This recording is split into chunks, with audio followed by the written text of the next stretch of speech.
Hello there, this is Sammy33, and we have moved on from season 29 in the NDL, getting ready for season 30, and I have a new team. If you were in stream Saturday night, you saw who it was trying to sneak in and make my pick, but we have a new squad, not in or at Western Michigan anymore. We've now moved to the Mountain West. I told my buddy Sean that I would follow him to the Mountain West. I didn't get the team I wanted. Did want San Diego State. No, things happen. It is what it is. I was debating between two teams, Nevada and New Mexico, and I opted for New Mexico, and I will explain why in this video. But let's take a look at the roster, and then as the week goes forward, I will focus on some other things, talking about the draft a little bit, the experience, talking about out of conference scheduling. Right now, I'm just going to be honest with you, sleep is going to be really difficult to get with the way work is and some other things going on. So I'm probably just going to prioritize NDL videos for this week. And next week, we'll start focusing on getting ahead or getting back to a regular schedule and getting ahead. I'm going to try to find free time to do stuff this week so I can be prepared. But the next 2 weeks, looking at probably all together, you know, really busy work weeks. Primary job, at least 55 hours a week. Anyway, so New Mexico. For the first time ever in the NDL, I have a dual threat, an actual dual threat quarterback. Dampier, 86 speed, 91 excel. A very dangerous quarterback. I can tell you right now, I really don't run with the quarterback. I don't scramble much either. I think the running might change. Some might sprinkle in a little option, maybe some quarterback powers. Definitely take advantage of him and make defenses have to game plan for him to open up some other things. In terms of his accuracy, decent stow power of 89. Love the short accuracy of 88. Deep is 81. The best across all accuracy levels on the roster. He is a freshman though, so that is a little concerning if he gets rattled on the road or rattled from throwing interceptions. Oh, you know, I have the Brett Favre in me. I'll just chuck the ball down the field, so that could be a problem. To the running back position, Eli Sanders. No Buckley and no abilities, but that's okay. He's got 93 speed, which is definitely better than what I had in Buckley. And even with that being the case, Buckley ran for like 1,400 yards in 10 games. So I imagine having Sanders with a little more speed, some of those breakaway plays, he's not going to be ran down as easily. 92 excel, not a big bruising back. This is going to be more of a speed style offense, so try to spread and find the holes and hit them. Henry is the backup. He is a senior. I do like that. So upperclassman there at the running back position, 89 with 94 excel. So he'll hit his top speed a little bit faster, but he's not quite as fast. Both backs will be used. I'm not going to put all my eggs in one basket, but Sanders definitely will be the primary back. Fullback, we don't have one, so we'll have to figure that out. Probably a backup tight end. Receivers. This is one of the big reasons why I picked this team. So looking at Nevada real quick, just so you could see, look at the speed. Jaden Smith, amazing. Best guy on the squad, but he's 84, 6'6", so you know jump balls with him would be a lot of fun, but there's just no speed on this. Just none. I already dealt with that with Western Michigan. I wanted something better, and this is one of the big reasons why I chose New Mexico. So Luke Wysong, 95 speed, 92 excel. He's short at 5'10", but he will be able to stretch out the defense, make the safeties have to stay out the box. Probably don't see as much cover 3 with him, maybe some 2-man over the top, cover 4, so that there's help behind, and that should open up other areas of the field, though I still would like to get him the ball. His ability double dip is for double moves. I don't know how often I'll do that, but we'll see. Ryan Davis, I mean, he's already faster than any receiver I had at Western Michigan, 88, 90 excel. Same with Medford, 88, 91 excel. And then fourth, you have Caden Pope. He's a sophomore, 92, 93.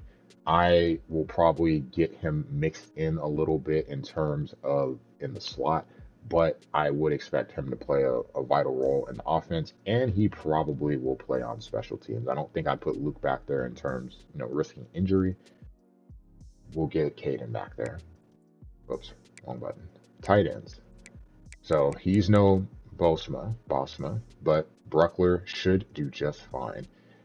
76 speed. Hey, I just need someone that can make the catches, and he's got the sure hands ability. We've got Isaiah, who is a pretty strong dude, 86. So I like to run a lot of two tight end sets. I'm sure that we'll be trying to focus on getting the ball pushed to his side.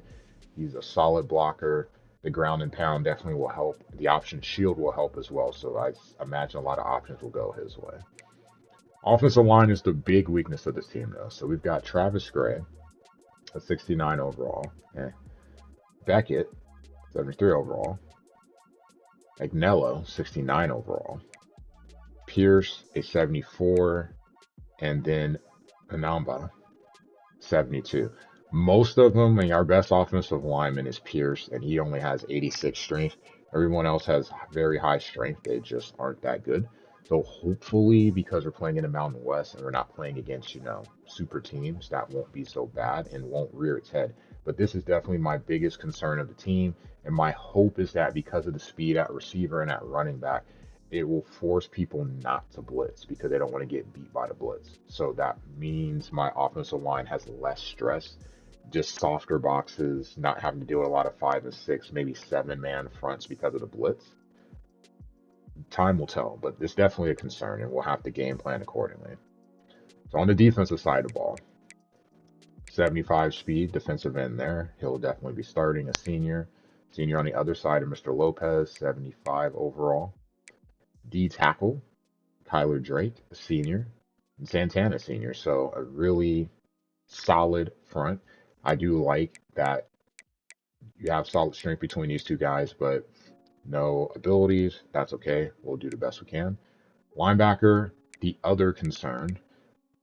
Riley is a 73 speed. You got 80 behind, but he's clearly not very good.